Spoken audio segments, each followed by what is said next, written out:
Bon, c'est parti. Donc, eh bien, bonjour à tous. Ravi de vous retrouver pour le tout premier web séminaire de cette année, de 2016, sur un sujet ô combien important, celui de la réforme de la formation professionnelle.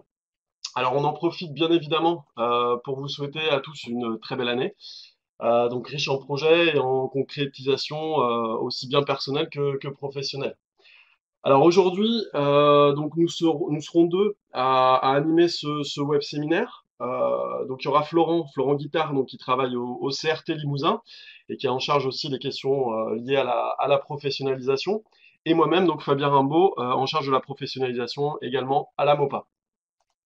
Alors pour ceux dont ça serait le baptême, et donc le premier web séminaire, voilà comment ça va se présenter. C'est vrai qu'il y en a certains qui ont dû certainement en suivre quelques-uns en 2015. On est sur un schéma somme toute assez classique. L'idée donc c'est pendant 35 minutes à 40 minutes, on va vous livrer une présentation sur le sujet de la réforme de la formation.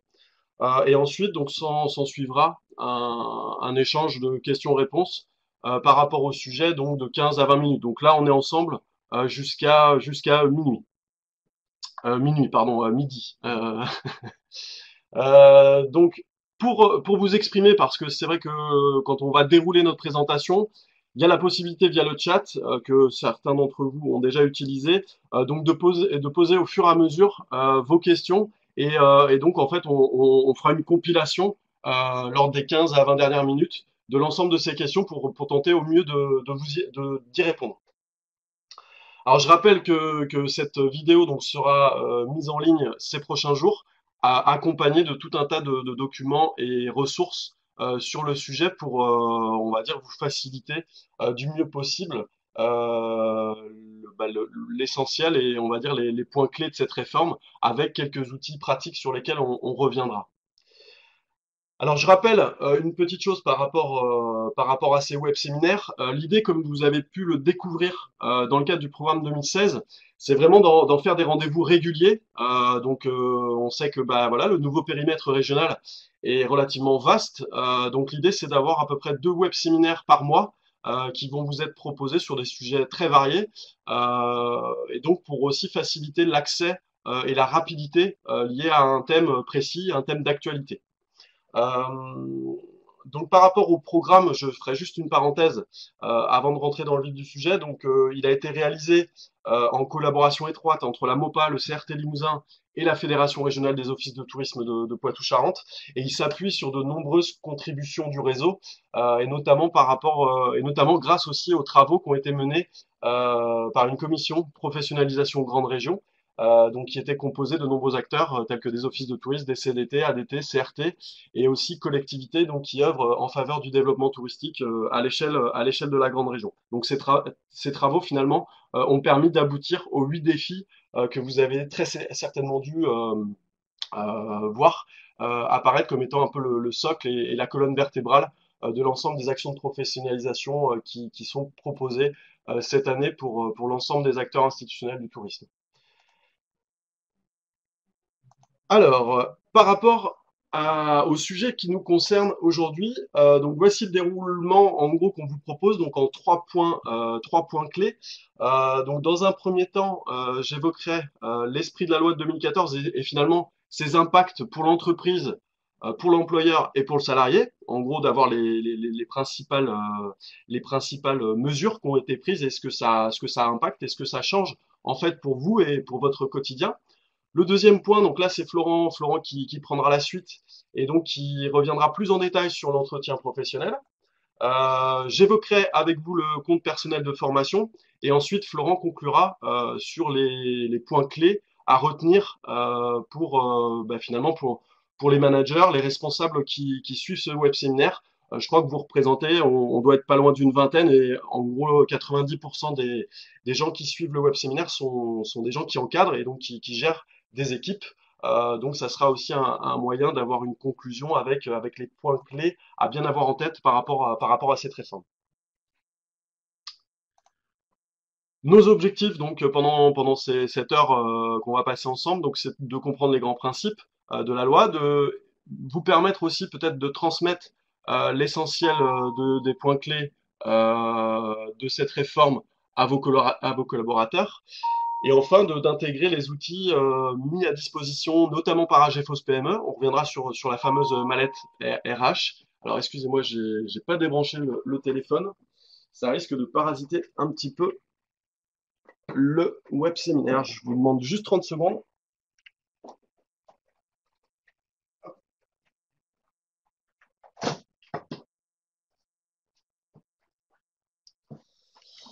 Voilà, excusez-moi.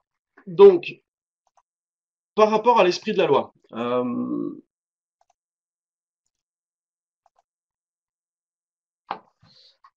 alors j'aimerais donc rappeler, avant qu'on rentre sur la loi de 2014, rappeler un petit peu pour que chacun ait quelques repères historiques par rapport à la formation professionnelle. Il faut savoir que ça ne date pas d'hier, puisque c'est depuis les années 70 que les questions liées à la formation professionnelle ont réellement débuté. On assiste ainsi dès 1972 à notamment le principe de cette collecte du fonds de formation auprès des entreprises. Une collecte donc qui se situait à hauteur de 0,8% de la masse salariale. Ensuite, dès 95, on voit l'apparition donc et la création des fameuses OPCA, des organismes paritaires collecteurs agréés. Donc en l'occurrence pour la branche tourisme, donc alors excusez-moi, je vois en même temps le chat en fait. C'était juste pour bien m'assurer qu'il n'y avait pas un souci de son me concernant. Donc par rapport aux OPCA, donc effectivement donc l'OPCA de la branche tourisme étant AGFOS PME. Alors AGFOS PME en 2016, puisqu'en 2017 il y aura soit une reconduite d'AGFOS PME, soit un autre OPCA deviendra notre OPCA de branche, puisqu'en fait une consultation sera lancée courant de l'année. En 2004, donc notamment une année importante en matière de formation professionnelle, puisqu'on voit l'apparition du DIF, du droit individuel à la formation, donc qui était vraiment un point important, puisqu'en fait ça permettait aussi d'offrir un droit aux salariés de pouvoir suivre une formation qu'ils souhaitent suivre, à condition bien évidemment d'avoir l'accord de son employeur. Mais il y a déjà on va dire un virage qui s'opère dans la possibilité pour un salarié d'être un petit peu acteur de son parcours professionnel. Ensuite, en 2009, on voit apparaître notamment une volonté du gouvernement de diminuer le nombre d'OPCA. Donc, il y a tout un tas de regroupements qui s'opèrent et on passe ainsi de plus d'une centaine d'organismes paritaires collecteurs agréés à une vingtaine environ. On voit également la création du FPSPP. Alors, on va essayer avec Florent de ne pas trop vous noyer dans les sigles, puisque la formation professionnelle en dénombre tout un tas. En tout cas, le FPSPP, donc c'est le Fonds paritaire de sécurisation des parcours professionnels. Et en gros, ce qui est important de bien avoir en tête, c'est que le FPSPP est un fonds national qui permet de financer des projets de formation prioritaires liés donc à des branches ou ça permet aussi de financer des projets de formation, notamment pour un public très clairement ciblé, tel que les demandeurs d'emploi. Donc il y a vraiment une relation très étroite entre les choix, on va dire, politiques et l'utilisation de ces fonds. Donc arrive ensuite donc la loi de 2014 qui nous concerne et pour laquelle donc je vais essayer du mieux possible en tout cas de vous balayer les principales on va dire composantes. Alors par rapport à cette loi de 2014, ce qu'il faut bien avoir en tête, c'est qu'il y a trois messages importants. Le premier, donc, c'est la volonté de simplifier la collecte et le fléchage des fonds de la formation. C'est donc notamment le fameux 0,55% de la masse salariale brute qui est collectée pour les entreprises de moins de 10 salariés et le 1% pour les entreprises de plus de 10 salariés. Ensuite, donc le deuxième message fort, c'est véritablement le recentrage lié à la gestion des compétences, qui passe bien évidemment donc par la mise en place d'un plan de formation, mais c'est aussi une gestion des compétences qui est confortée par la mise en place notamment d'un outil donc on a appelé qui est appelé entretien professionnel et sur lequel on reviendra plus en détail avec Florent tout à l'heure. Donc, ce qui est important, donc, par rapport à cet entretien professionnel, c'est que ça conforte le dialogue entre le salarié et l'employeur, et ce qui sous-entend aussi derrière une notion très importante, la notion d'employabilité. puisqu'avec avec cette loi, euh, l'employabilité de ces salariés, c'est le fait que finalement l'employeur a vocation à la fois à faciliter l'adaptation de son salarié à son poste de travail, mais c'est aussi l'accompagner donc par le dialogue au quotidien, et aussi par l'entretien professionnel, mais un dialogue pour pouvoir l'accompagner dans son avenir et dans son projet professionnel et son éventuelle carrière professionnelle à venir. Donc c'est un accompagnement donc, qui est nourri d'échanges euh, et qui permet de penser le travail d'aujourd'hui, mais aussi de penser le travail de demain, à la fois dans l'entreprise, bien évidemment, mais ça peut aussi aller plus loin. Tout dépend aussi de l'esprit d'ouverture et de la confiance qui peut exister et qui existe, oui, tout à fait, entre l'employeur et son salarié.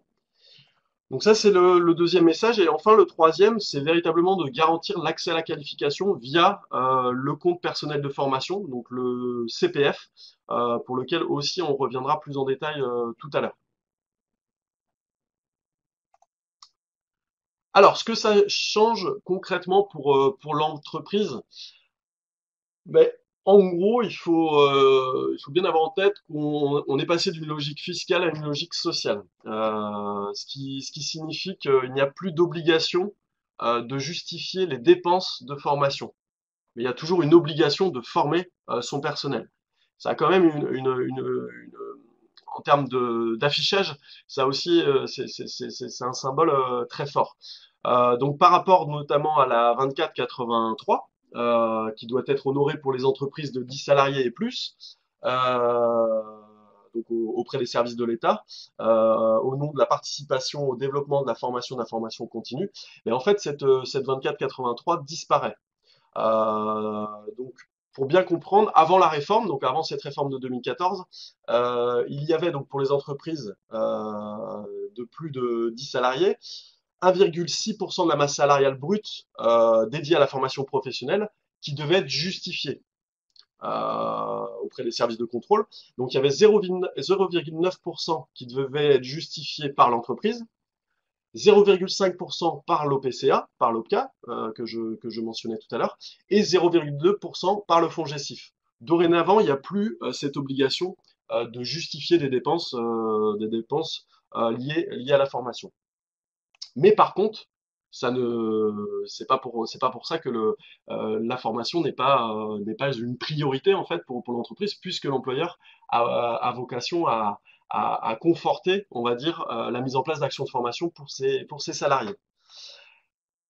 Dans les faits, on s'est rendu compte également que la moyenne des dépenses en matière de plan de formation, toutes branches confondues, c'est vraiment une moyenne, était environ de un peu plus de 2% de la masse salariale brute. Donc, ce qui finalement conforte l'idée que l'incitation fiscale à la dépense de la formation ne se justifie donc pas plus que ça, puisque en fait les dépenses liées à la formation sont plus importantes que finalement la dépense qui était imputable. Alors par contre, si ce n'est plus d'ordre fiscal, la notion d'action de formation mise en place pour ces salariés est obligatoire. Donc c'est ce que je disais à l'instant. Et donc ça pose aussi la question de qu'est-ce qu'on entend par une action de formation lorsqu'on est employeur. Donc la loi ne définit pas précisément ce que sous-entend une action de formation dans le cadre de l'obligation de l'employeur à former son personnel. Alors, vous me direz, c'est un petit peu dommageable, mais en tout cas, voilà, ce qu'on peut dire, c'est que compte tenu du fait que cette mesure a pour vocation première de répondre aux perspectives d'évolution professionnelle du salarié, une formation obligatoire type habilitation électrique, le CACES, alors là on est plus sur des formations liées à la sécurité, donc qui sont plus des formations dites obligatoires, qui incombent finalement au travail au quotidien de la personne. Ça ne semble pas, ce type de formation ne semble pas rentrer et pouvant être comptabilisé comme étant une formation, une action de formation. Donc ça, c'est pour on va dire, tout ce qui concerne les formations dites obligatoires liées à la sécurité ou, voilà, ou à des permis spécifiques. Par contre, pour vous, donc acteurs office de tourisme, CDT, ADT, On peut, à l'inverse, imaginer que des formations assurées en interne, type des ateliers, des éductours, ça peut rentrer en ligne de compte, à condition que l'action fasse aussi l'objet d'un programme avec des objectifs définis. Ainsi, la définition de l'action de formation est complétée et donc peut être comment dirais-je, peut être séquentielle et donc elle peut être réalisée en présentiel ou également à distance. Alors, pour justement s'assurer que finalement on est bien sur une action de formation, même si elle ne fait pas nécessairement appel à un prestataire extérieur, et donc elle est peut-être mise en place en interne au sein de l'entreprise, il faut vraiment s'entendre et bien, comment dire, préciser sous la forme d'un programme la nature des travaux qui vont être demandés aux stagiaires, le temps que cela va prendre, les modalités également de suivi et d'évaluation. Et enfin, donc les moyens d'organisation et d'accompagnement qui vont être mis en place pour justement honorer cette ou ces actions de formation qui sont réalisées en interne. Donc c'est quelque chose qui est important à bien avoir en tête, c'est-à-dire que d'un côté, vous en tant qu'employeur, donc il y a véritablement à se soucier de quels sont les besoins par rapport à l'évolution des métiers, bien évidemment, de vos salariés, leurs besoins à titre personnel et individuel, d'essayer de le compiler et en fait de trouver des éléments de réponse, soit par des organismes extérieurs, soit peut-être aussi de s'appuyer sur de la compétence propre à votre structure et en interne, à condition, comme je le rappelais, de bien verrouiller les choses et donc de mettre en place aussi un programme avec des objectifs et qui stipule aussi la durée de l'action et les résultats qui ont été obtenus. Donc ça, c'est vraiment un point important à avoir en tête. Voilà, par rapport à cette diapositive, on retrouve bien l'idée dans celle-ci, donc de ce que je disais à l'instant par rapport à cette notion d'action de formation. Ensuite, donc là, à l'inverse, donc quand on fait appel à un prestataire extérieur, donc il a une obligation, celle de délivrer aux stagiaires une attestation qui mentionne les objectifs, la nature, la durée de l'action et les résultats de l'évaluation suite à cette action de formation. Donc ça, c'est véritablement une obligation pour l'organisme de formation. Sachant que les organismes de formation vont être, avec cette réforme, davantage contrôlés alors soit par les services de l'État, soit aussi par les OPCA qui finalement ont également cette mission qui leur est confiée dans le cadre de dans le cadre de cette nouvelle réforme. Voilà, donc pour la question de ce que ça implique pour l'entreprise. Ensuite, donc, évidemment, la contribution à l'OPCA, donc, comme je le rappelais tout à l'heure, donc AGFOS PME, généralement au début d'année, vous adresse une demande une contribution en fait, hein, qui correspond au pourcentage de votre masse salariale brute. Là, vous avez donc le schéma qui récapitule un petit peu les taux qui sont pratiqués et des taux qui sont finalement simplifiés, en gros, quand on est une entreprise de moins de 10 salariés, c'est 0,55. Une entreprise de plus de 10, on est à 1%. Il y a une possibilité qui est offerte pour les entreprises de 10 salariés et plus de gérer en interne toutes les questions relatives au compte personnel de formation. Et donc, en contrepartie, ça veut dire que donc ce qui est versé à l'OPCA donc est un peu moindre puisque cela correspond à 0,8% de la masse salariale brute.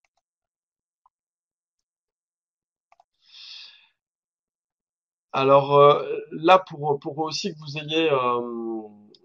vous ayez bien en tête la façon dont l'OPCA, une fois qu'il a collecté ses fonds, voilà un petit peu comment c'est ventilé, euh, notamment dans les différents dispositifs de la formation continue. Donc, fonction de la taille de l'entreprise, on se rend compte que finalement, la somme est finalement une part du pourcentage versé va servir à financer donc notamment le compte personnel de formation, Donc là, on voit que ben, ce sont les entreprises de plus de 10 salariés à 300, voire plus, qui abondent dans le tiroir du compte personnel de formation. Ensuite, par rapport au plan de formation, ben, on se rend compte que ce sont les entreprises de 1 salarié à 299 qui abondent et donc où il y a un pourcentage de ce qui est versé à l'OPCA qui est prélevé donc, et qui sert à financer des projets de formation dans le cadre du plan.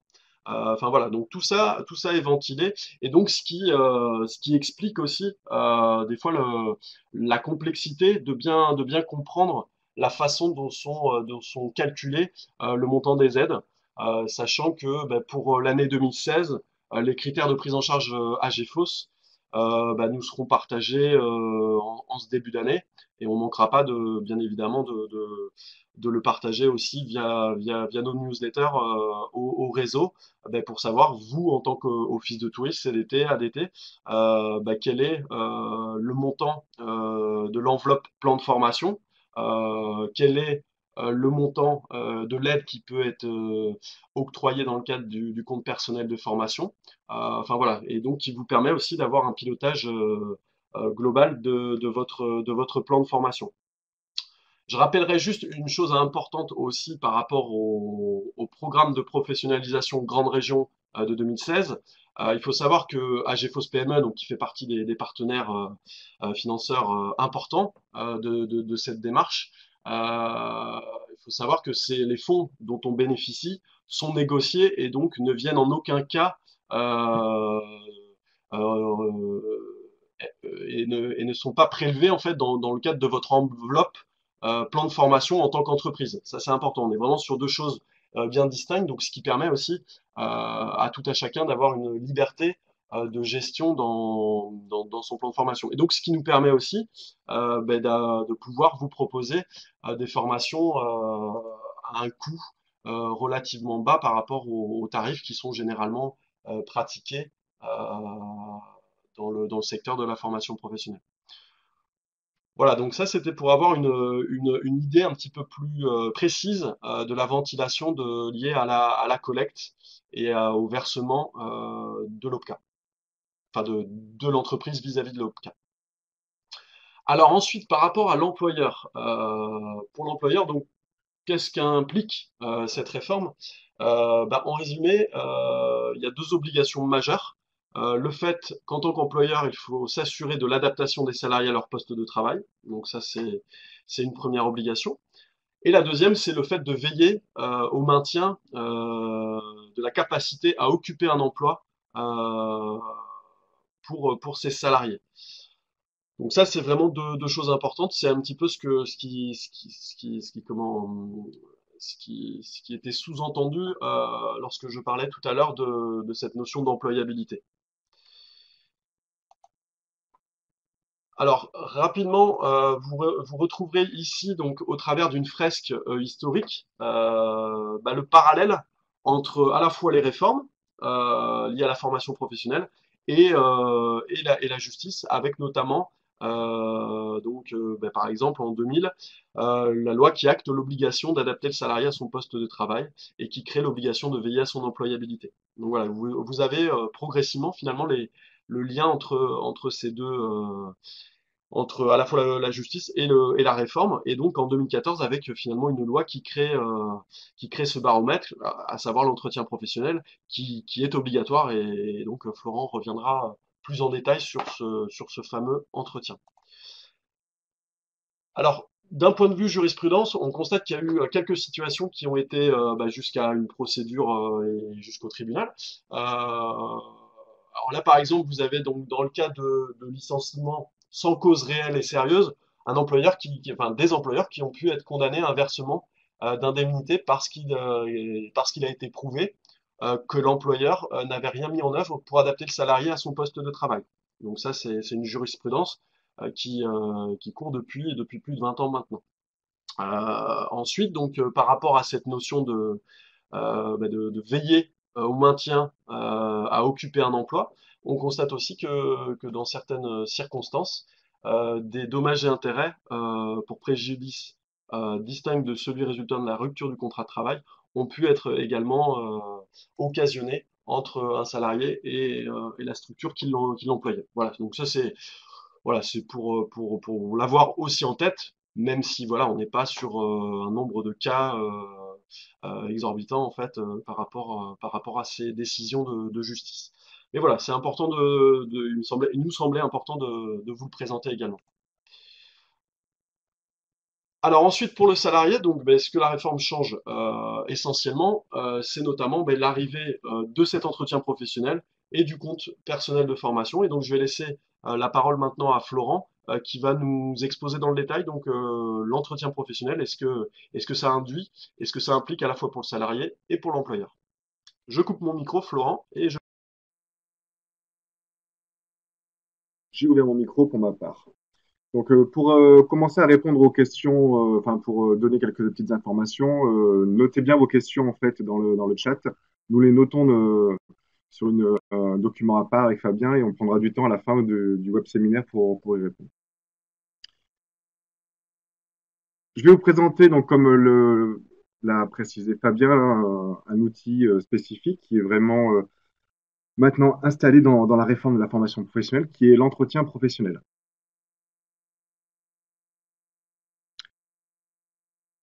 C'est, en fait, la loi de 2014 en fait, rend l'entretien professionnel obligatoire, quelle que soit la taille de l'entreprise et le statut du salarié. Donc, l'État, en fait, se dote à travers cet outil d'un outil de mesure et de vérification pour voir si tout ce que Fabien vous a présenté tout à l'heure était mis en place dans les structures au service de l'employabilité des salariés notamment. Il faut bien comprendre en fait que c'est un outil de mesure qui est là en fait pour vérifier si l'esprit de la loi et de la modification de la loi sur la formation professionnelle est bien respecté dans les entreprises et si l'ensemble du processus salarié, employeur, entreprise, besoin de l'entreprise est mis au service des salariés. C'est également un outil qui préfigure un droit au parcours professionnel. Fabien l'a exprimé, la loi rend le salarié, enfin, rend tout un chacun acteur de son parcours de formation. Et à travers l'entretien professionnel, le salarié, quel que soit en fait son statut, hein, donc s'inscrit dans un parcours de vie professionnelle avec des obligations de résultats que je présenterai un petit peu plus.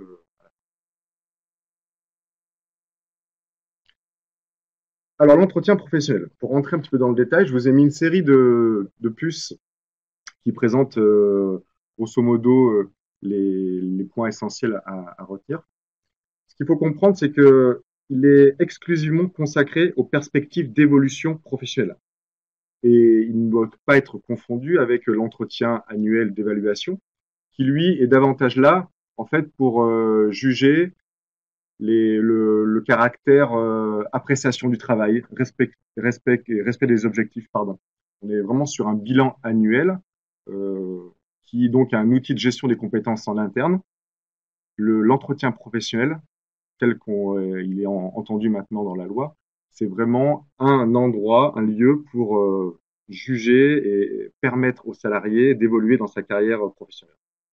À la fois dans sa carrière professionnelle dans l'entreprise, mais en fonction des contacts et des habitudes de travail que l'on peut avoir avec, avec sa direction, il est également possible de travailler sur la sortie de la structure, travailler sur une autre voie professionnelle. Donc voilà, c'est vraiment quelque chose qui est vraiment consacré à l'évaluation professionnelle. Donc il ne doit pas être confondu avec l'entretien d'évaluation des performances. Et donc il est vraiment important de considérer que cet outil est vraiment là pour permettre en fait aux salariés d'évoluer dans sa vie. Nous avons donc l'obligation de suivre un entretien professionnel avant le 7 mars 2016. Donc c'est quelque chose qu'il faut que tout le monde aujourd'hui se mette à faire. Il doit être proposé systématiquement quand, par exemple, je vous ai mis une série d'exemples lors d'un retour de congé maternité, lors d'un retour de congé parental éducation, lors d'une année sabbatique. La loi, en fait, ne donne pas de délai raisonnable, pardon, pour respecter ce délai-là. mais il doit être proposé tous les 2 ans dès la date d'embauche du salarié.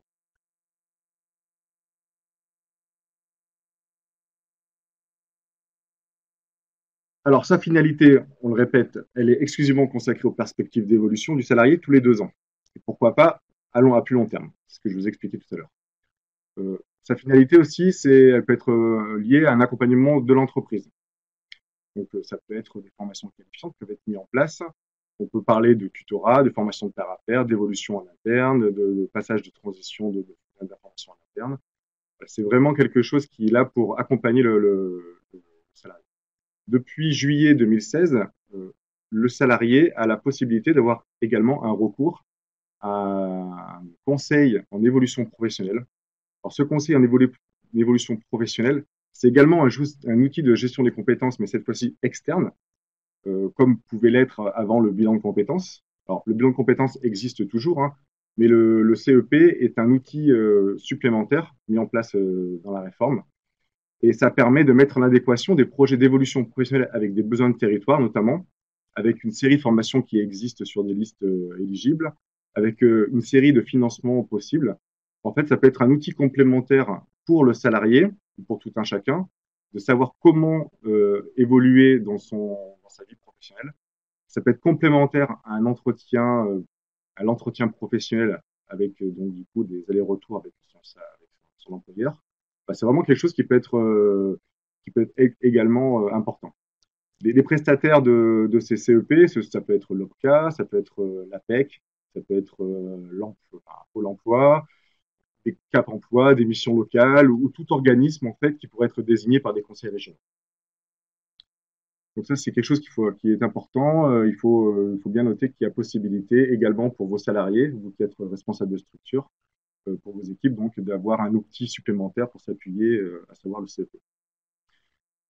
Alors, les bénéficiaires de l'entretien professionnel sont toutes les entreprises, peu importe la taille. Et ce sont tous les salariés, peu importe le statut. Quels que soient les statuts, donc CDD, CDI et saisonnier, il y a obligation d'effectuer des entretiens professionnels. Il y a quelques exceptions, notamment pour les personnes mises à disposition, ce sont les stagiaires, les intérimaires, ou si vous faites appel à des sous-traitants dans votre structure.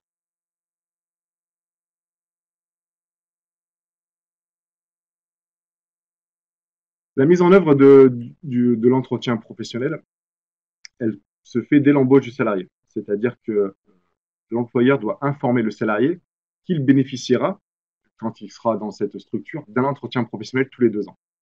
Alors, c'est obligatoire tous les 2 ans, mais il peut être fait tous les ans, voire c'est minimum tous les 2 ans. Il n'y a aucune précision vraiment légale sur les conditions, notamment du délai de convocation. Voilà, c'est des petites choses là-dessus qui restent encore à peaufiner ou pas forcément à peaufiner. Hein. C'est aussi de la bonne gestion et la cohérence des managements entre le salarié et la direction. En tout cas, le salarié, logiquement, ne peut pas refuser cet entretien professionnel.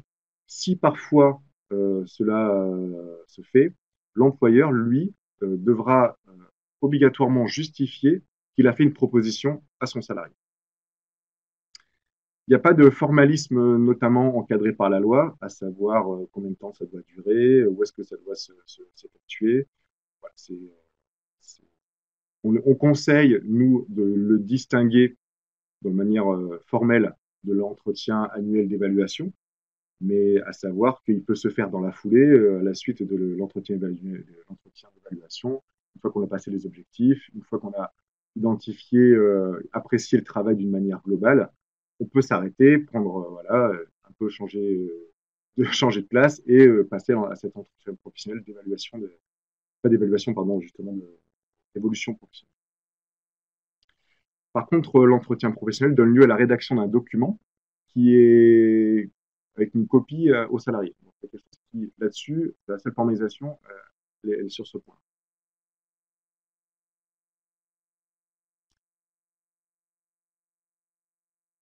L'entretien professionnel est quelque chose qui doit être préparé. C'est vraiment quelque chose qui doit être préparé de votre côté, vous, en tant que responsable de structure, mais également en tant que salarié, la personne qui va donc passer cet entretien professionnel. doit savoir également comment elle se projette à la fois dans cette structure, à la fois dans sa vie professionnelle. Le manager, lui, doit connaître les évolutions prévisibles dans l'emploi de salariés, soit dans le service, soit dans l'entreprise. C'est vraiment quelque chose qui doit être préparé. On est sur de la projection, de la prospective d'évolution de carrière.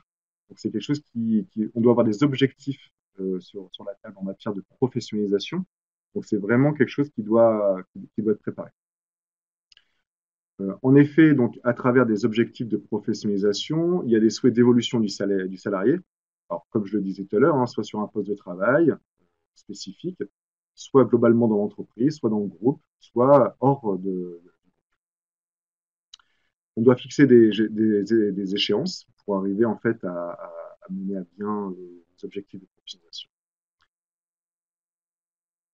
Alors, il y a quelques actions qui évoquées pour atteindre les objectifs de professionnalisation, à savoir, s'il s'agit d'accompagnement de l'entreprise, on doit travailler sur les écarts de compétences. Et en fait, à savoir ce que disait un petit peu tout à l'heure Fabien sur le développement des compétences, les formations ou ce qu'on doit faire aujourd'hui pour demain, toutes les compétences utiles allant au-delà du poste et permettant en fait une évolution de la qualification permet en fait d'évoluer sur son poste. Donc il y a des modalités de réalisation et de propositions formulées par le salarié et le manager qui doivent être.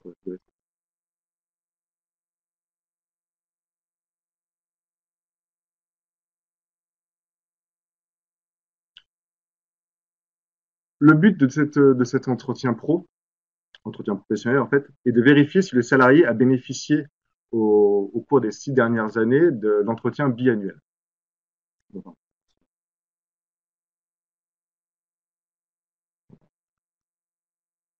L'idée, en fait, et là c'est un point très important, vous, en tant que responsable, l'entretien annuel doit permettre.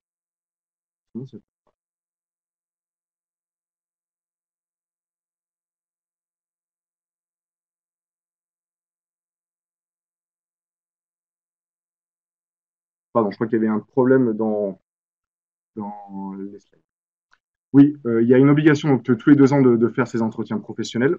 Et il y a une obligation, donc s'il n'y a pas ces entretiens, excusez-moi, s'il n'y a pas ces entretiens professionnels de réaliser, il peut y avoir des sanctions qui sont sur 3 points spécifiques. Il faut veiller à ce que le salarié, dans cette période de 6 ans, ait suivi au moins une action de formation de catégorie 2. Ce qu'on appelle catégorie 2, ce sont des formations de développement des compétences qui permettent en fait demain de s'adapter à une formation, à une compétence. Pardon. Il est nécessaire aussi d'avoir des acquis, des éléments de certification par la formation. En effet, il est important de voir si, à travers ce processus d'entretien professionnel, il y a eu une progression salariale ou une progression professionnelle. Donc là, c'est également quelque chose qui est important de voir, c'est quelle bienveillance, la bienveillance qu'il peut y avoir entre l'employeur et son salarié pour vraiment accompagner l'employé, le salarié dans cette évolution professionnelle.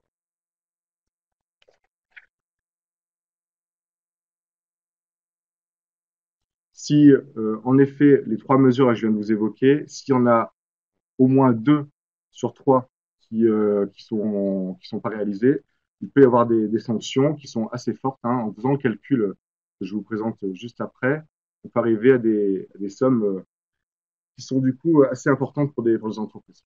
Aujourd'hui, il y a des sanctions possibles sur l'abondement au compte personnel de formation que Fabien va vous présenter juste après. Aujourd'hui, ces sanctions ne sont vraies que pour les entreprises de plus de 50 salariés. Pour les entreprises de moins de 50 salariés, on est en attente de décret pour 2017.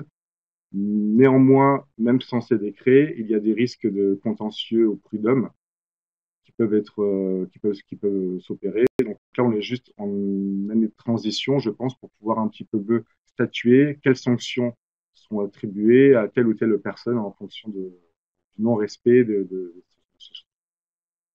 Alors, en effet, par exemple, une sanction possible sur l'abondement au compte personnel de formation, c'est que si les mesures n'ont pas été mises en place, il peut y avoir des abondements de 100 heures sur un salarié à plein temps. C'est-à-dire que l'employeur donne sur le compte personnel de formation que Fabien vous présentait tout à l'heure du temps supplémentaire pour pouvoir derrière permettre aux salariés qui est acteur de sa vie professionnelle d'avoir plus de temps, donc plus de moyens pour pouvoir suivre des formations dans l'avenir. Quand on fait le calcul également sur des sommes forfaitaires à son OPCA, qui permet également d'abonder des actions de formation, une entreprise de plus de 50 salariés, ça encore, hein, c'est peut-être très vrai demain pour les moins de 50 salariés, pour un salarié qui n'a pas effectué, qui n'a pas bénéficié en fait de toutes ces actions d'amélioration de son évolution professionnelle, il peut y avoir des sommes allant jusqu'à 3 000 euros pour non-respect de cette loi. Et par ailleurs, cette somme peut être doublée encore au sein du Trésor public. Notamment si rien n'est fait, cela ne dispense pas en plus l'employeur d'effectuer ses obligations d'employabilité et de respecter les perspectives d'évolution professionnelle des salariés. Donc, dans tous les cas, il est vraiment conseillé, en fait, du point de vue du manager, de rentrer dans le clou de manière la plus bien possible.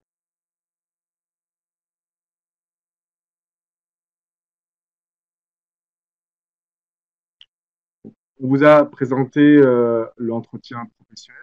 Je vous invite pour le coup à vous rendre sur le prochain web séminaire qui aura lieu le 20 janvier. On reviendra de manière très précise sur l'entretien professionnel, son contenu. On aura certainement quelqu'un avec nous pour nous en parler. On reviendra précisément sur comment il va se dérouler. On essaiera d'aller plus loin sur cette question. Et pour rester dans le monde de la formation, on présentera également avec Fabien un web séminaire au mois d'avril sur comment bâtir son plan de formation. Je passe la parole à Fabien pour traiter de l'entretien du cours personnel de formation.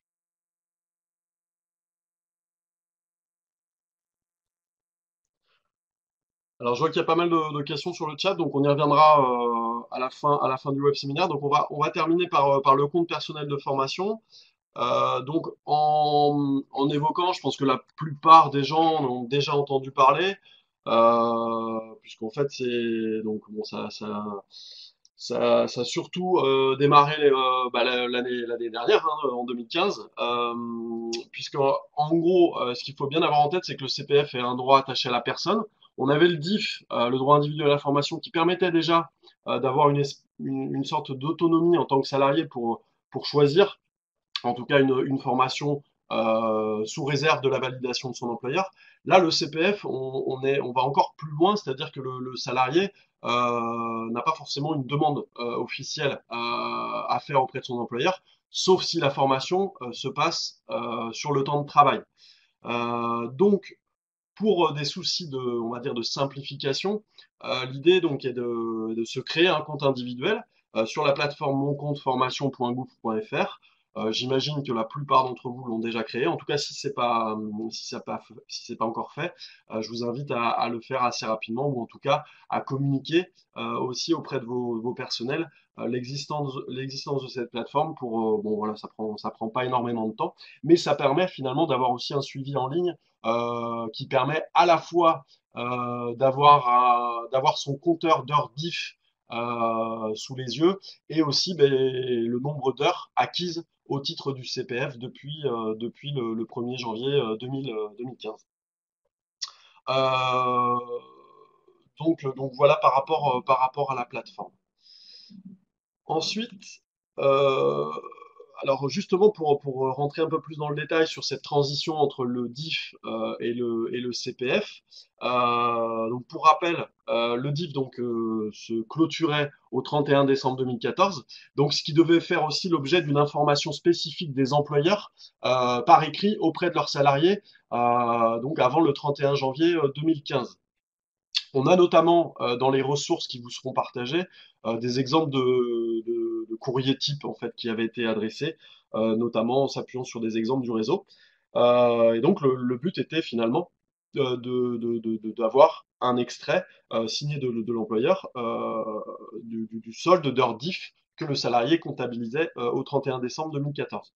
Euh, Par rapport au calcul des heures, il faut savoir que, en fait, il faut pas imaginer que parce que, par exemple, on a accumulé 60 heures d'heures diff au 31 décembre 2014, que finalement ces heures vont diminuer le nombre d'heures CPF. En fait, il faut bien avoir en tête le fait que c'est deux vraiment dispositifs différents. Et donc, par exemple, 60 heures cumulées au titre du DIF, ben, finalement, pourront être utilisables au 1er janvier 2021.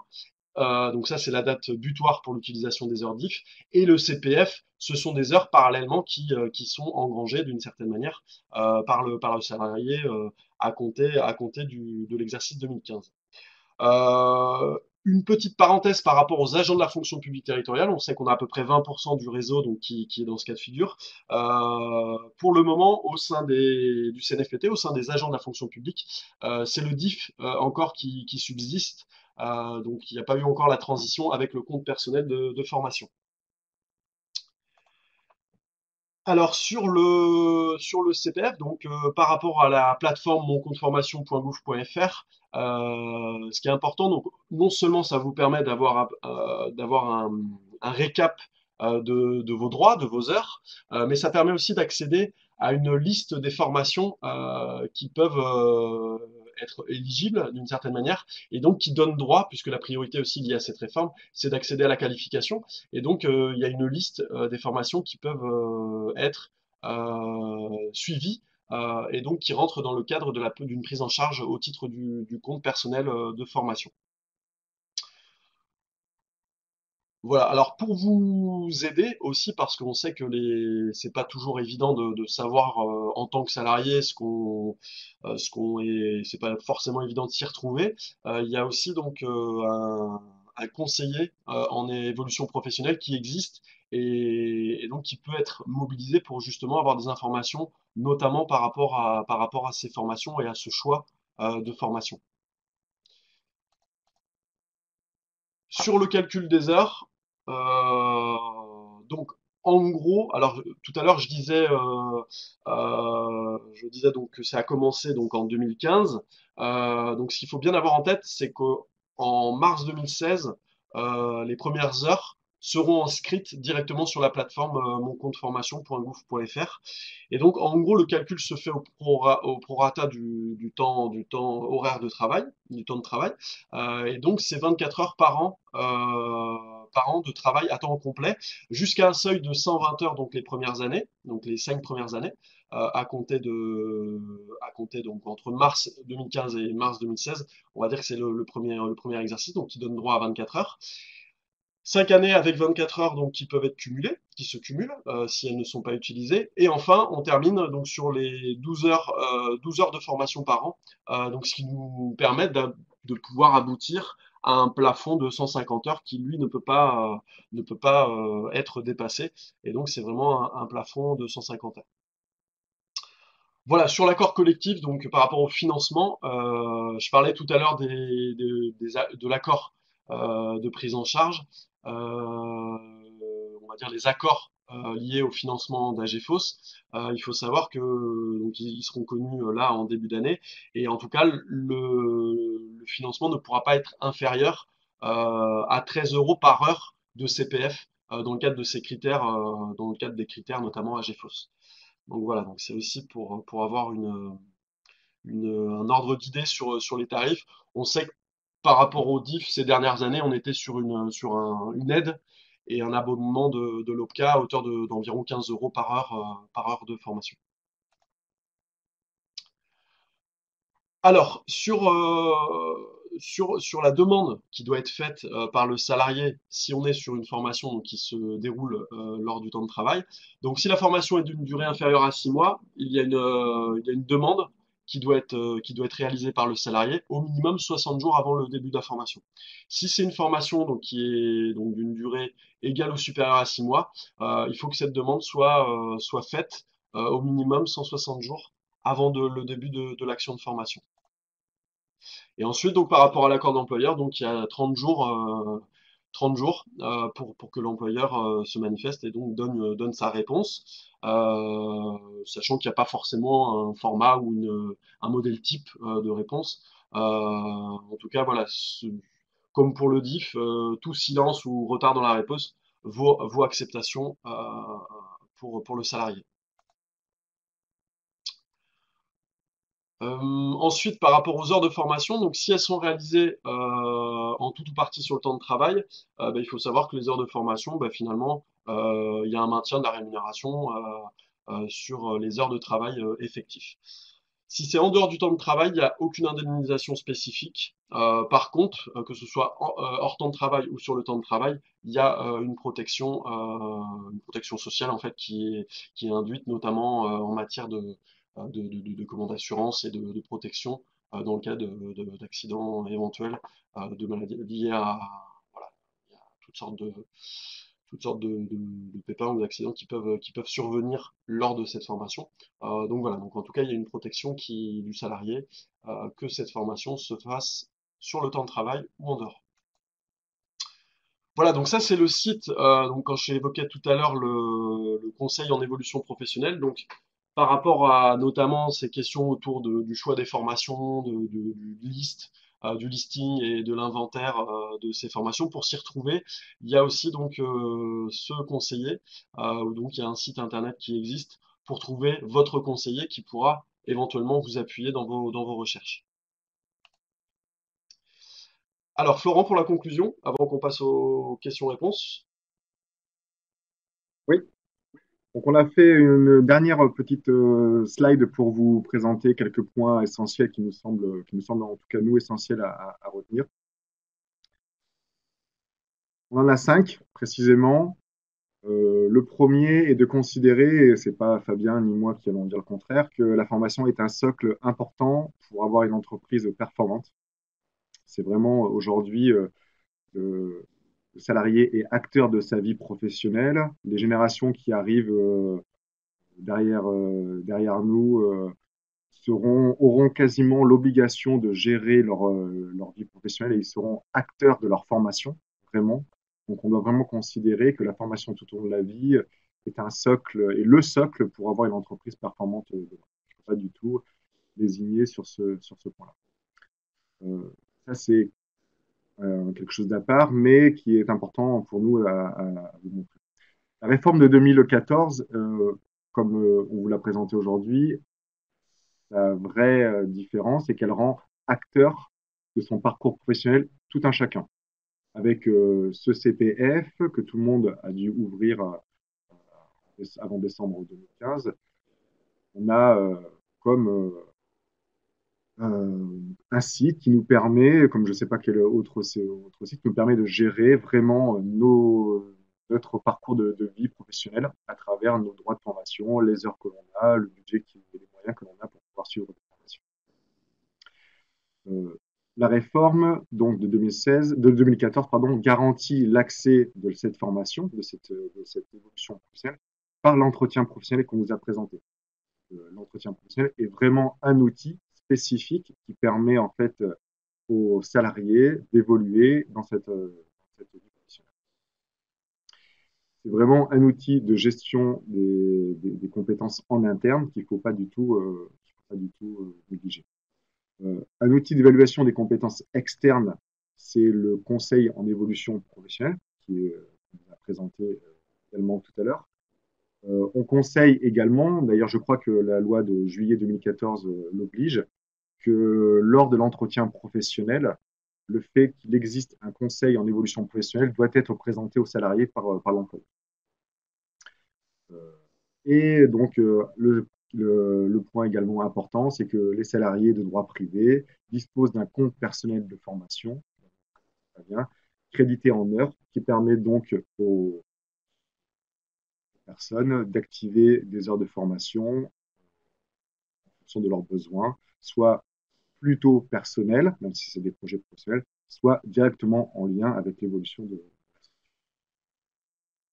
Donc ça, c'est les 5 points importants qui me semblaient importants de voir avec vous, qui font un peu la synthèse de ce qu'on vous a présenté. On a, pour vous aider, mis quelques liens, à savoir que notre OPCA AGFOS PME a toute une mallette RH qu'il est possible de consulter à travers le lien suivant, http://www.mallette-rh.com. Vous avez plein d'outils spécifiques là-dessus qui permettent à la fois d'y voir plus clair sur la réforme et également d'avoir, en poussant un peu plus loin, des outils permettant de travailler les entretiens, les bilans, des choses comme ça. La MOPA également, sur le lien cliquable qui ici, dispose de pas mal de ressources. Et aujourd'hui, les personnes de la région Limousin, Aquitaine, Poitou-Charentes sont en capacité de répondre à pas mal de vos questions. Pas toutes, hein, on n'est pas expert sur tout ça.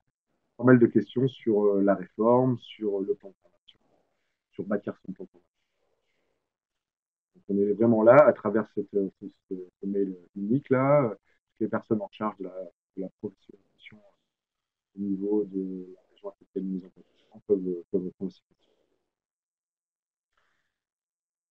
On conclut, on a noté pas mal de questions euh, après, donc on a commencé à y répondre de notre côté avec Fabien. Donc on va faire le tour un petit peu de tout ça pour pouvoir vous répondre aux questions qui n'ont pas été abordées, enfin en tout cas les questions qui ont été soulevées à l'issue de ce. Je te propose Fabien de réouvrir ton micro avec moi et d'y répondre. Ben, merci à tous d'ailleurs de la richesse de vos questions. Donc on se les a notées comme le rappelait Florent. On va essayer de les balayer une par une, sachant qu'on n'a pas forcément la réponse à toutes ces questions, puisqu'il y en a qui sont vraiment très précises, mais en tout cas, on s'efforcera de se rapprocher des interlocuteurs, notamment notre OPCA de branche, hein, AGFOS PME, pour vous proposer, on va dire, des réponses tout à fait à la hauteur de nos exigences aussi, parce que c'est vrai que c'est quelque chose qui est vraiment pointu et c'est vrai qu'on ne voudrait pas non plus vous induire en erreur. Donc Emmanuel Laverne, donc de l'Office de tourisme donc cœur de bassin, donc sur le bassin d'Arcachon, qui donc nous posait la question par rapport à des actions de formation qui sont proposées par l'ADT Gironde, par rapport à des formations qui sont proposées sur Sirtaki, qui est le système d'information régional partagé par les offices de tourisme de l'ex-Aquitaine. Donc est-ce que finalement ça peut être justifié comme étant des actions de formation? Alors moi j'aurais deux éléments de réponse. La première, donc si Gironde Tourisme est organisme de formation, de toute façon c'est obligatoire, donc voilà la question est vite pliée d'une certaine manière. S'ils ne sont pas organismes de formation, en tout cas, vous, en tant que structure participante à une action de ce type, vous pouvez l'exiger, ou en tout cas leur demander, puisqu'en fait, ce sont des actions qui vont faire l'objet d'un programme spécifique, d'objectifs pédagogiques, d'une durée précise. Donc, en fait, tous les éléments sur lesquels on est revenu tout à l'heure quand on a évoqué ce qu'on entendait ou ce que sous-entendait la question d'une action de formation. Donc voilà, donc je pense que je vous inviterai en tout cas à le demander auprès de l'organisme qui assure ce type d'action qui en plus doit être indiqué et fléché formation. Par rapport à la question effectivement quand est-ce qu'on est une entreprise de moins de 10 salariés et quand est-ce qu'on est une entreprise de plus de 10 salariés, est-ce qu'on y inclut les saisonniers? Alors, pour être tout à fait honnête, sauf si Florent a vraiment une réponse très précise à nous partager, je préférais ne pas, non, je préférais en tout cas, pour éviter de vous induire en erreur, mais en tout cas de bien verrouiller cette réponse avec AGFOS PME. Et vous verrez donc dans le lien qu'on vous partagera avec l'ensemble des ressources, il y aura aussi une foire aux questions où on reprendra finalement toutes les questions que vous nous avez fait remonter et pour lesquelles finalement on apportera ces compléments d'information. Et là-dessus, sur cette question moins de 10 plus de 10, avec la problématique des saisonniers, Je pense que c'est, sauf si quelqu'un parmi nous a peut-être la réponse, hein, ce qui est peut-être pas, ce qui peut-être est le cas. Donc, enfin, surtout vous privez pas et répondez ou en tout cas apportez vos compléments via le chat. En tout cas, voilà, on s'efforcera d'apporter cette précision sur cette question du moins de 10, plus de 10, saisonnier inclus, pas saisonnier. Donc ça, c'est un point important. À la question, c'est un peu la même chose et un peu le même discours que je vais tenir à Aurélie Lartigue, donc toujours sur le bassin d'Arcachon, donc qui nous demandait par rapport au référentiel qualité tourisme, est-ce qu'il est adapté à la réforme? Alors, j'aimerais bien éventuellement avoir quelques précisions sur finalement cette question, parce que disons que la réforme en tant que telle n'a pas forcément, enfin, ne va, me semble-t-il, ne pas trop bousculer le référentiel qualité tourisme, ou en tout cas sur la partie formation, gestion des compétences. Elle vient finalement appuyer cette nécessité de bâtir un plan de formation, d'avoir une vision à 2-3 ans.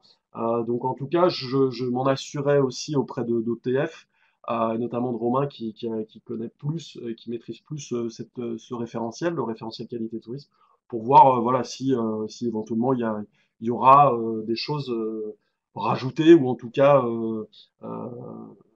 complétées, mais bon, ça me semble pas, en tout cas, cette réforme ne me semble pas avoir un impact sur le référentiel en tant que tel.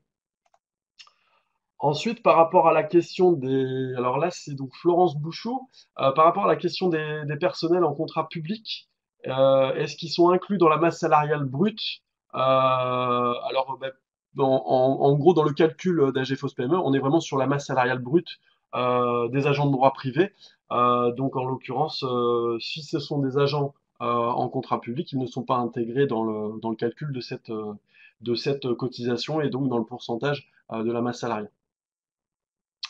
Alors après, par rapport à la question des entretiens professionnels, peut-être que Florent, tu pourras nous aiguiller sur le fait de bah, qui fait passer l'entretien professionnel au directeur. Ça, c'est sûr que c'est une question ô combien importante et qu'on retrouve régulièrement. Là-dessus, Alors, je pense que quelques... c'est Oui, ouais, pardon, Fabien. Oui, non, oui, juste pour répondre à cette question. Alors, en effet, effectivement, c'est un point important. Euh, il est possible, alors, par rapport à l'esprit de la loi et cette réforme, on est sur l'employabilité des salariés et cette loi, elle a vraiment été pensée pour notamment permettre l'évolution professionnelle des personnes en difficulté ou des bassins d'emploi difficiles. Donc, l'esprit de la loi est vraiment tourné vers les salariés et encore plus vers les basses qualifications. Donc, l'idée de l'entretien professionnel pour les directeurs et les directrices, je crois qu'aujourd'hui, il n'y a pas forcément de réponse là-dessus. Par contre, dans notre réseau, il est possible en effet de se tourner vers soit des présidences, soit en fonction du statut de l'Office de tourisme des directeurs généraux des services. Parce que, en effet, il doit y avoir également ce travail-là qui doit être fait auprès des responsables de structure. Aujourd'hui, c'est vraiment le directeur de l'entreprise, donc c'est vraiment pensé entreprise, qui fait passer cet entretien pro à ses collaborateurs. Donc l'idée, elle est pas, on n'a pas forcément la réponse. C'est quelque chose en effet qui est évoqué assez régulièrement par les directeurs de petites structures. Donc je pense que d'ici l'année 2016, dans pas longtemps, il y aura certainement des réponses. je pense que pour abonder dans ce que tu dis, je pense que c'est peut-être aussi au directeur et directrice de peut-être le provoquer si ça vient pas Ouais. d'en haut en tout cas de la personne qui est donc soit président, soit pour une asso ou, ouais, éventuellement aussi pour le cas d'un DGS ou en tout cas la personne de la collectivité avec qui on est en lien direct par rapport à son quotidien professionnel. Sur la question des saisonniers, alors un contrat de saisonnier de 2 mois par exemple ou 3 mois voilà pour une saison, est-ce que lui aussi il y a une obligation de réaliser un entretien professionnel avec lui? qui est, comme le soulignait Emmanuel, bah, obligatoire tous les 2 ans, mais voilà, pour un contrat de 2 mois, est-ce que c'est une obligation également? Alors, peu importe le statut, tous les salariés doivent y passer et peu importe la taille de la structure, tout le monde doit y passer. Donc, en effet, ce n'est pas noté dans les exceptions, hein, comme peuvent l'être les stagiaires ou les intérimaires. Donc, comme il n'y a pas de formalisme globalement sur comment et dans quelles conditions doit se passer l'entretien professionnel, je ne sais pas exactement comment ça peut se passer.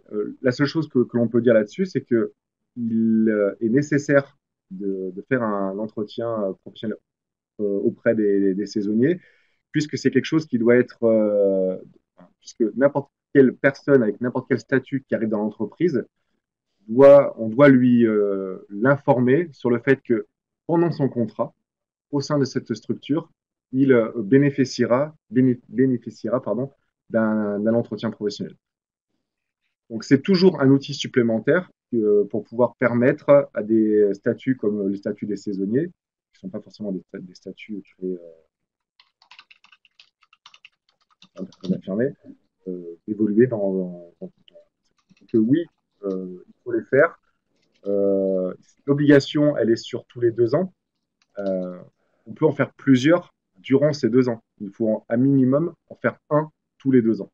Donc, il y a plein de salariés qui peuvent en faire plusieurs même par an. Ensuite, j'espère qu'on répond bien à vos questions. On n'a pas forcément, comme disait Fabien, toutes les réponses à ces questions très très précises et très pointues. Donc, en tout cas, nous, on se les note et on sera en mesure, si vous voulez nous poser à travers la foire aux questions, euh, on répondra de manière plus précise. Une dernière question, Florent, sur bah donc alors c'est Brandizzi, donc je ne sais pas si c'est monsieur ou madame, donc notamment par rapport aux agents mis à dispo, les agents mis à disposition donc au sein d'un office, est-ce qu'il est tout de même possible de leur faire passer des entretiens professionnels?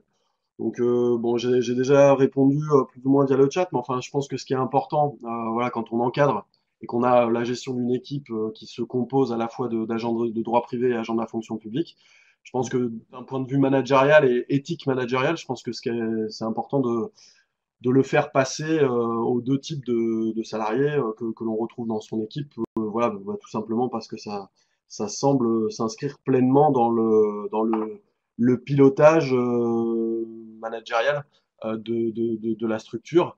Et on sait que voilà, l'entretien professionnel voilà, a quand même aussi cette vocation à repenser avec ses salariés l'échiquier et puis repenser et un peu réinventer l'avenir et les missions de la structure. Donc je pense que plus les personnes sont sollicitées ou en tout cas sont amenées à être, comment dire, interpellées ou en tout cas avec où on arrive à justement à discuter avec elles de ce genre de sujet, je pense que c'est important d'avoir tout le monde un petit peu dans le même bateau et donc tout le monde concerné par ces entretiens professionnels.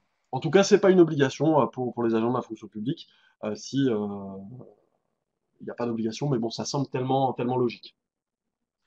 Il y avait une question également pour les fonctionnaires, les agents territoriaux sur le CPF. Alors, en effet, le CPF continue, le, le DIF continue pour les agents territoriaux parce que le compte personnel de formation est réservé aux salariés de droit privé. Donc, tout ce qui est droit individuel à la formation pour les agents territoriaux est conservé.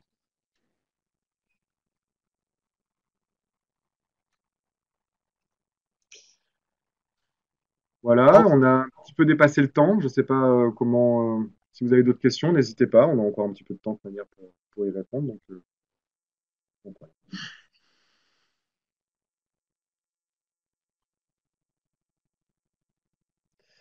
Euh, alors Emmanuel, donc peut-être une dernière question. Donc le compte rendu de l'entretien professionnel aux salariés peut simplement être la grille remplie lors de l'entretien professionnel. Oui, j'ai envie de. Oui, oui, il y a pas forcément de documents à remettre ou à Non, non. élaborer pour, euh, Comme, pour, pour être à jour entre guillemets de la mise en place des entretiens professionnels auprès de ses salariés. Non, Tout à d'ailleurs, fait. par rapport à ça, dans la mallette RH AG PME et dans les ressources sur le site Mopa, il y a aussi des exemples de grilles d'entretien parce que comme le rappelait Florent, je pense que ce qui est important, aussi bien pour vous en tant que employeur et responsable de structure que pour le salarié, mais c'est vraiment d'avoir une grille qui est partagée en amont de l'entretien pour que finalement elle soit préparée des deux côtés et éviter que finalement ça soit une préparation qui soit plus du fait de l'employeur ou plus du fait du salarié. Donc je pense que ça c'est un point important. Et donc ce genre de grille fait partie des outils RH qu'on a évoqué tout à l'heure. Oui, juste un complément de réponse. En effet, il n'y a pas de formalisme sur l'entretien professionnel dans son rendu. J'insiste juste sur le fait qu'il doit être séparé de l'entretien du bilan d'évaluation. C'est-à-dire que s'il y a deux documents, enfin, si vous passez un seul entretien où vous mêlez à la fois le bilan des objectifs et l'entretien professionnel, il faut deux documents distincts, dont un qui est remis en copie au salarié.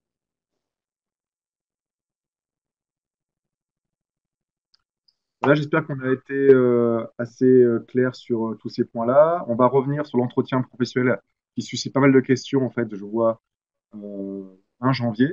Je vous invite donc à vous inscrire à ce web séminaire. On ira plus loin, on approfondira pas mal de questions là-dessus. Donc, Et juste à une vos dernière claviers pour vous précision, inscrire. une dernière précision, et celle-là, c'est vrai que ça fait partie vraiment des questions pointues.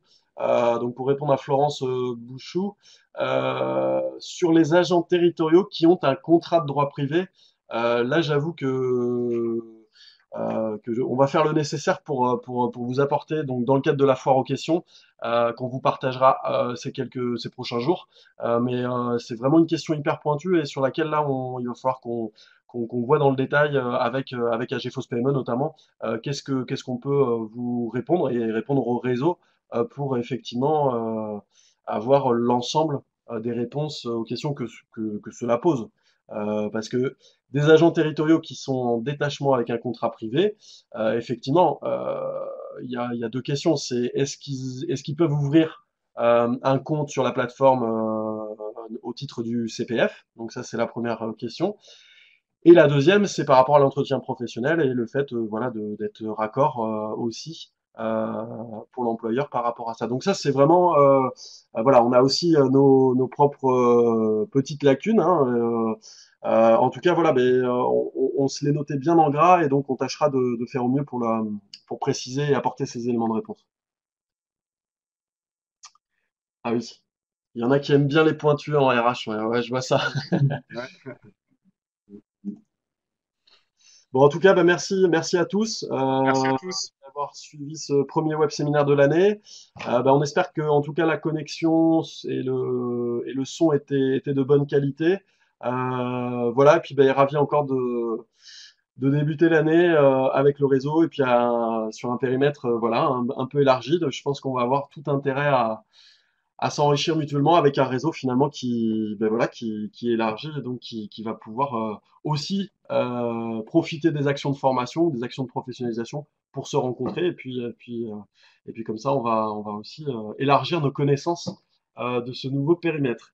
Voilà, merci à tous, bon appétit et puis à bientôt. Bientôt, au revoir.